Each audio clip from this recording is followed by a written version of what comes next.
Lord forgive me for this trap shit. Sergeant Smack make it backflip. Telly Hank it with the action. With the vital speaking Spanish. Frank Matthews how I vanish. Poof. Came back like I'm King Tut. Gold BBS is on a beamer. When Fat Cat was 10 queens up. Ball off the profit, not the re-up. Fly like Puerto Rican Jesus. Uptown like I'm Baby Maine. Just caught a touchdown from the Bay.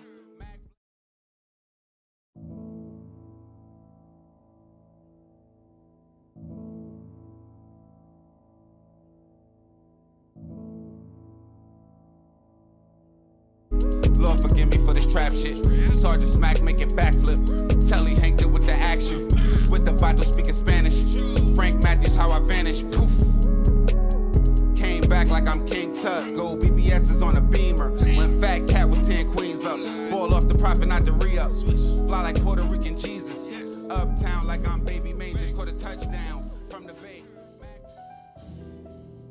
Prosecutors argued at Davis and Barry's trial that the men were trying to get to Monique's boyfriend, who had a beef with the drug dealer on New Year's Eve 2019. So Davis and Barry and some associates staged a phony house showing so they could kidnap Monique, who was a real estate agent. After using her to find the boyfriend, they brought Monique to a North Minneapolis alley in a U-Haul truck, executed her, and dumped her body. Prosecutors say a house showing in Maple Grove was a setup that led to a realtor's death. Monique Baugh, seen in this video, worked for the Chris Lindahl real estate team. Police say she received a cell phone call requesting a house showing on the afternoon of New Year's Eve. She arrived at the Maple Grove home when a short time later a U-Haul van arrived. According to the criminal complaint, surveillance video showed a person forcibly walking someone into the van before driving away. Baugh's body was found later that day in a North Minneapolis alley. About an hour before police found Baugh shot and killed, officers showed up at a Minneapolis home where Baugh's boyfriend was shot and injured. A suspect in the shootings has been arrested and charged. According to court documents, authorities believe the suspect is a rival drug dealer to Baugh's boyfriend. And here's what we already knew. According to court records, Monique Baugh was abducted from a fake home showing in Maple Grove, then put into the back of a U-Haul, and later found shot multiple times in a North Minneapolis alley. Search warrants say that a masked gunman also went into the home where Baugh's boyfriend and her 2 kids were and shot her boyfriend, injuring him.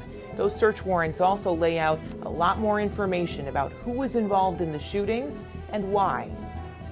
The search warrants filed by Minneapolis police say that Baugh's boyfriend told police the only person he could see doing this was a former friend of his, identified in the warrant only by initials. According to the warrants, Baugh's boyfriend said he and that friend had a falling out about a record deal. Baugh's boyfriend also told investigators, according to the warrants, that he was recently flashing a lot of money on social media and that he thought a lot of people think that he had snitched and might be after him. The search warrants say investigators received information from 2 confidential informants that the friend had put a hit on Baugh's boyfriend. The alleged hitman? A man recently released from a federal prison in Kentucky. Court records say he was eligible to serve the rest of his sentence at a re-entry center in Minneapolis. He was instructed to take a Greyhound bus from a prison in Kentucky. Yo, we back.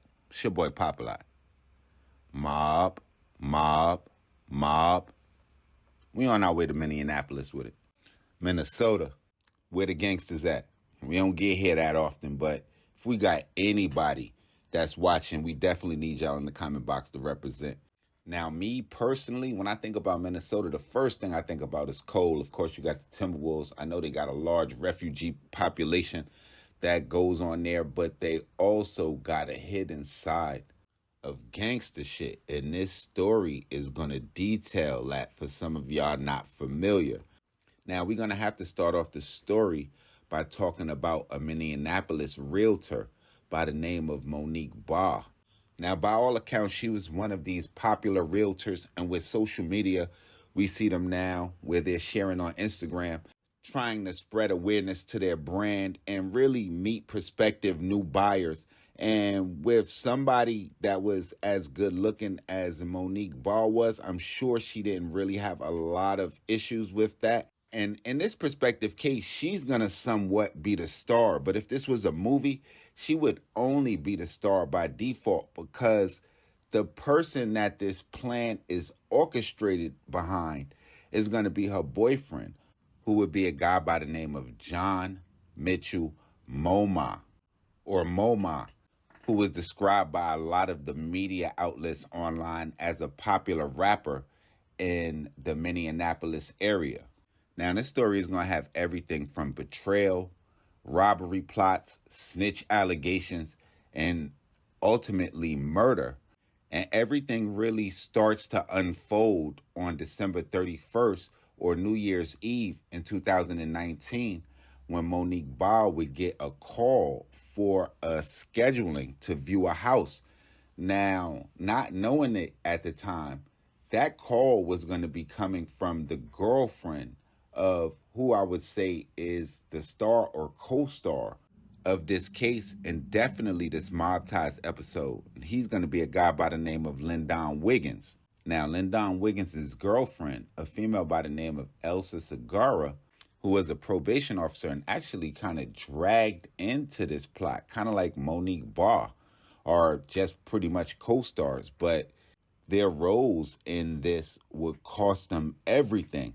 Now, Elsa Segura was enlisted by her boyfriend to contact Monique Barr to set up that viewing of that house and essentially for her to get kidnapped. Authorities would later present evidence at her trial that she used a fake name to purchase the phone, also to set up that phony listing. Now, when Monique Barr did show up to that house, she was greeted by a U-Haul truck and two 40-year-old men, Cedric Berry and Barry Davis. Now, according to media outlets, they're going to just paint Cedric Berry as a really, really, really bad guy, almost like a paid hitman. And I'm not sure if he was a junkie or a hustler, because when he was arrested, a few media outlets reported that he had several baggies of heroin on him. And I even seen where they said that he used heroin to purchase that U-Haul truck.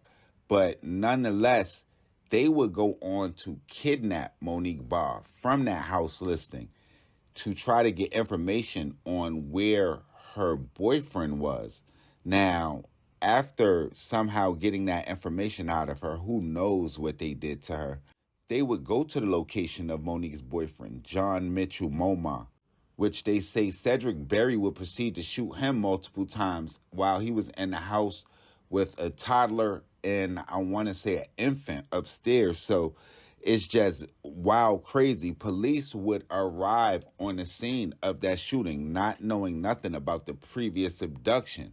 Now, backtracking somehow, or who knows if it was based on tips, but they would find Monique in an alley, shot 3 times, where she would go on to later die at a nearby hospital.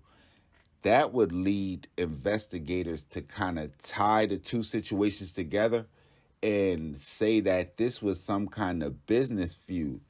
Now, early on, they're going to say that the business feud was between him and Cedric Berry, but it wouldn't be long before Lyndon Wiggins' name would come out and they would talk about a previous beef that the two had had.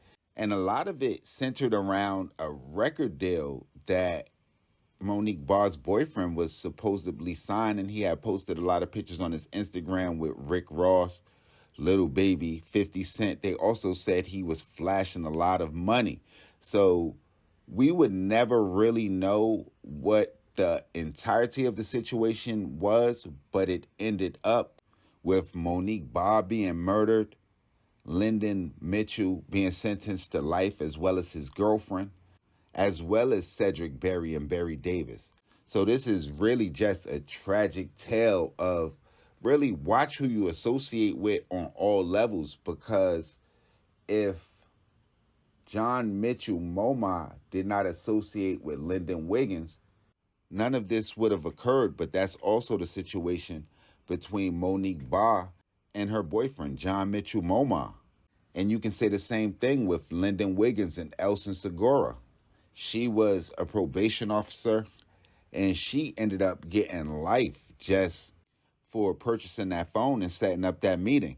They would go on to say that she was giving her boyfriend information on other people, but she ended up getting that life sentence based on this. This was a very, very popular case, and it even went national. So they was not going to take it easy on anybody that was associated with the situation.